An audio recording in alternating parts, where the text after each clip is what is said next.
ranks 130th out of 193 countries in the Human Development Index. Since 2022, India's rank has gone up by 3. There are areas where India has shown clear improvement, for instance, in life expectancy, education, and in income as well. However, there are still some areas of concern like gender and income inequality.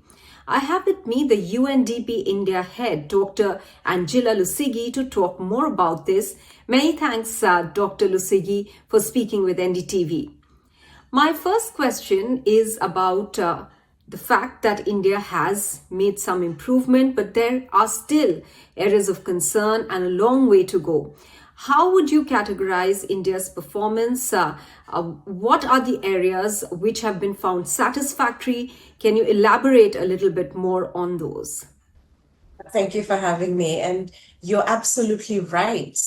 India is one of the countries that is progressing steadily and has been progressing steadily since 1990.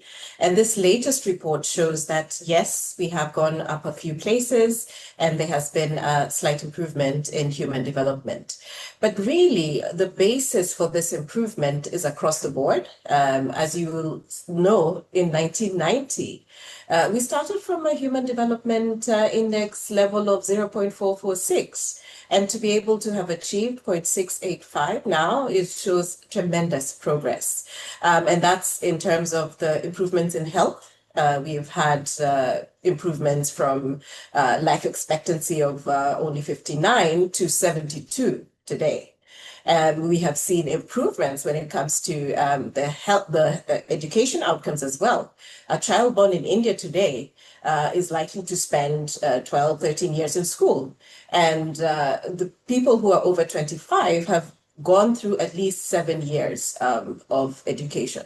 But also when it comes to income, we've seen a tremendous increase in GNI per capita. So starting from about 2,000 in 1990, we are now up to 9,000. So there has been steady progress in all the indicators. But as you say, globally, what the report is saying is that although there has been progress over time, this report indicates that level of progress is decelerating. So this is the smallest increase in human development if you take out what happened during the COVID era. So definitely that is something to watch. The global slowdown certainly is a matter of concern, and I will look back to that. But staying on with India, I want you to help us understand where the gaps currently remain. Yes. So India, like other countries, is facing a challenge when it comes to inequality. And the report is saying that there's a big challenge when it comes to inequality, which is growing. In India's case, there has been some improvements. However, inequality remains high. What do I mean by that? What I mean by that is that when you look at the Human Development Score, it assumes that there's a uniform or equal achievement across the outcomes. But when you take into account the actual distribution of health, education, and income outcomes across the population, we find that there's a loss in inequality, that it drops down to 0.75. So definitely inequality is a challenge. And we're not just talking about inequality across the population, we're also talking about inequalities between males and females. For instance, females only achieve 87% of the outcomes of men. And a lot of this is down to, for instance, differences in education and income. So while men achieve a GNI per capita of approximately 13,000, women only achieve an income GNI per capita of 4,500. So that's a very big gap. And there are also differences when it comes to education. So the issues with inequality also have an impact on the actual Human Development Index score. Income inequality between countries and within countries is a matter of concern, really. How is the UNDP making governments aware of this, and how is UNDP assisting various governments?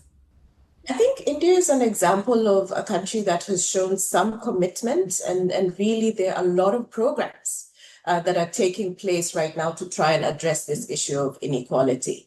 if I can just give an example of the fact that, multidimensional poverty has been decreasing, which means that the impact of public investment in health and education is really paying off, using digital technology, for instance, to be able to democratize access to health is really an area where we see that there's a lot of progress. Where we do see also there are some programs which are trying to address issues around the gender disparities when it comes to women in the labor force.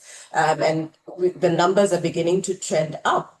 But one of the programs I really want to focus on also now is what's happening. And if you look at the care economy, this is an instance where there's, government programs to try and see how we can introduce care centers, Angawadis, where women can have access to care and hopefully be able to get more women into the labor force. And this is an area UNDP is working very steadily with the government and with partners to try and see the models which will enable this to happen, so that we not only have women entering the workforce, but then there's also decent work in this area. And now going back to your first answer with regards to the global deceleration, what do you think are the causes for this? Absolutely. And this is why UNDP is raising the opportunities now that we're getting from AI and technology to be able to see how we can be able to address and accelerate human development. So I think this report is very clear that we now have an opportunity, when we look at the possibilities when it comes to AI, to shape the direction of how it is used to be able to advance human development. So for instance, making sure that we are creating an economy where AI is used to augment human capabilities. India has a very good example in the agriculture space where AI is being used to be able to harness and look at huge data sets and provide guidance to farmers and decision makers on how to improve agricultural practices. But then also very much looking at how can we use AI and how can we target AI at science and innovation so that we address the challenges and unblock some of the barriers to accelerating human progress. And then finally, looking at the area around capabilities.